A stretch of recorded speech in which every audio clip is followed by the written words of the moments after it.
So what are some of like the major requirements you have to meet in order to become certified organic?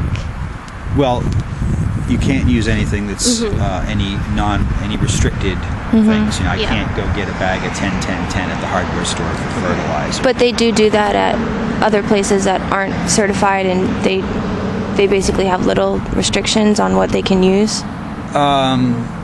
Well, a conventional farm? Besides restrictions, they can do anything. Well, I mean, there's, you know, if look, conventional farmers that are using pesticides still have to follow a lot of rules set forth by both the EPA and sometimes the Department of Ag. A lot of farmers around here in the Northeast are involved in what's called IPM, Integrated Pest Management, and we even use IPM.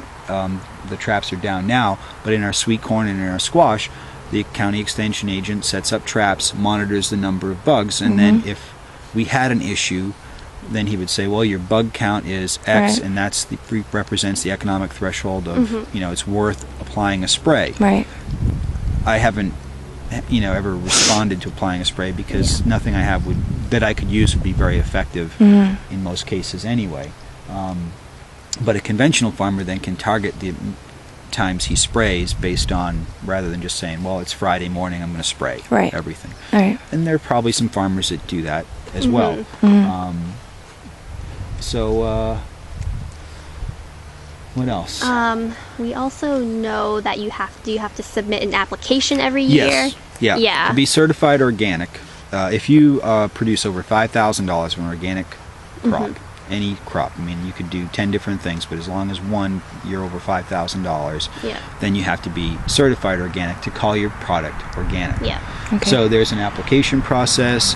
You spell out, you know, you got to map out your fields, what the rotations have been, what you've planted and where, who you sell it to, all the things that you buy in to propagate the plants, or the media you use in the greenhouse, your source of seeds, all your fertilizers, sprays. There's a whole host of stuff that you have to do. You got to pay.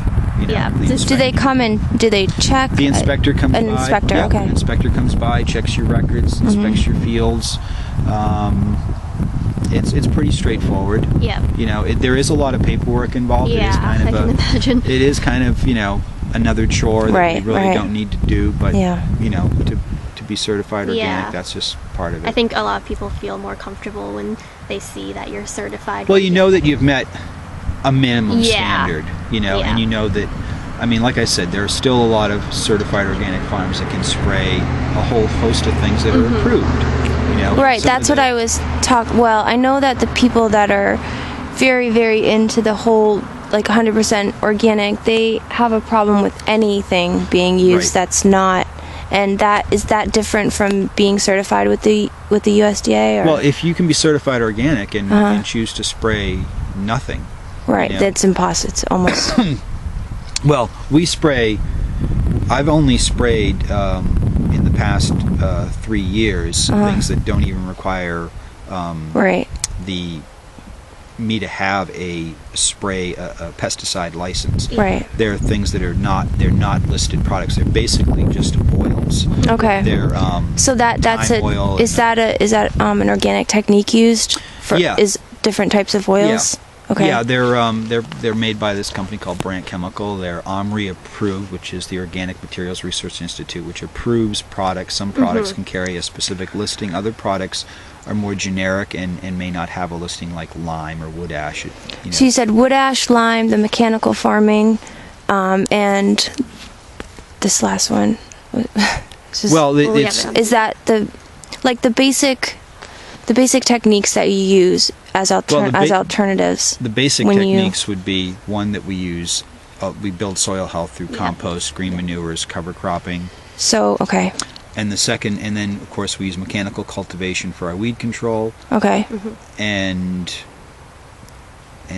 that's really it. I mean, there are sprays that I do have that, you know, those are the you talked about with they're oil based. Oil based is in plant oil, not petroleum oil. Yeah. Right. You know, like it's a clove or rosemary oil. And they just neem oil is a natural neem oil, but that's actually a listed one because it's a poison.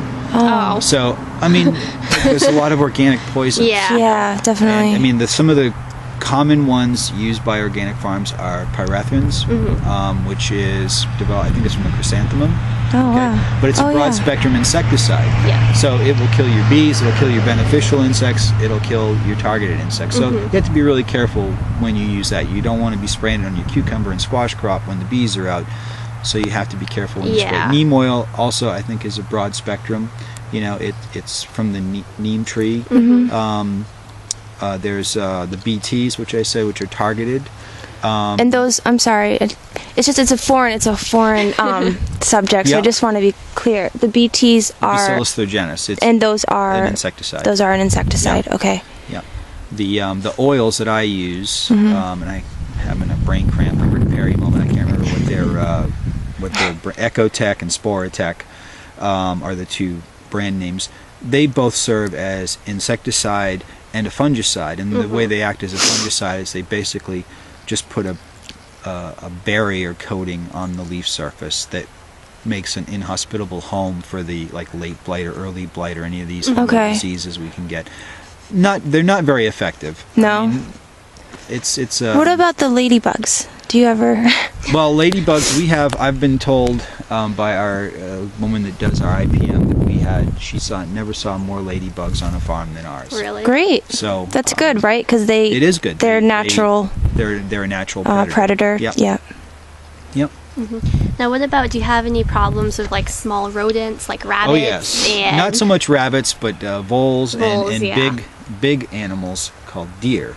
We have an amazing problem with deer. They love to come out here and eat, and I'm surprised that we don't see any tracks anywhere. Of course, it is hunting season now, so that might be keeping them. Do you have any techniques to kind of keep them at bay from eating your crops? Yes. If they become an economic problem, and which they often do, then we get nuisance permits and we shoot them. Oh, okay.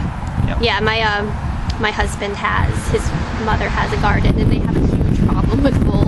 So they've just been they've been catching them, and his father will drive 10 miles away I probably and lost release them. half of my marketable crop of beets and carrots due to voles. Yeah. They're just What are voles? A mole? It's kind of like a just mouse mole a mouse It's mole ugly. hybrid. and they'll just chew away at everything. And I think their predators would be foxes and stuff like that, but I've maybe given the proximity of where I had them planted close to the road that the foxes decided they didn't want to risk going in there. Yeah. And what about the fertilizers you use? You mentioned that you use. We use a lot of compost, or we do. Do you get that from farms around here? Yeah, a lot of or stuff do you from horse have farms. Livestock horse farms. A lot of horse farms, and then we'll get, because all of our livestock is grazed, so we don't capture much of that. Right. There's a little bit we do capture from whatever animals overwinter. Yeah. But there's a couple of local, one beef farm in particular that we can. I buy cow manure and I'll mix that with the horse manure, and because the horse manure is so full of shavings, and or sawdust, and then we'll mix that together to make a compost. And I can there's also the opportunity to buy in tractor trailer loads from other farms that comes up occasionally, so that we can increase the nitrogen. Yeah, I was reading online that a lot of commercial farmers, they use actually sewer sludge as a fertilizer, and there's a lot of chemicals in it. Yeah, a lot of heavy metals. From treatment. That is actually that's not allowed for vegetable production, and on conventional farms it's only allowed for hay production, and it's not allowed at all for organic farming. Okay, so just in general it's not allowed. Right. I mean, there are some conventional guys that are using it on hay fields, but I don't know of any personally. So, but we don't use any sludge. Okay. Like that. I didn't know that. Yeah, I was reading it online. And do you, I know online for organic farmers, you're not allowed to use any preservatives or ionizing preservatives to do that. I think it's something about in 2004 they passed some new law that you're not allowed to even anything that you, and who knows, I don't know, anything that they know is actually harmful they can't use, whereas it used to be before that you could use, you had 20 years to stop using it. Well, that sounds more like a production Yeah, side I was or gonna a say value you probably add. don't need preservatives because you don't like ship. I think that's actually the Right. once it goes to a factory or to Yeah. a product Yeah, that's packaging that's a type whole when they're separate side making of the it. So food. you don't need any preservatives. You just sell it as it grows. And Right. It's we're growing. This is for like the fresh basic market. product, Yeah. like the original product. I don't know what else Right. to call it. Yeah. Do you sell at farmers markets? We too? just do one farmers market here in New Boston. Okay. Just because we're from New Boston and Yeah. we got to represent.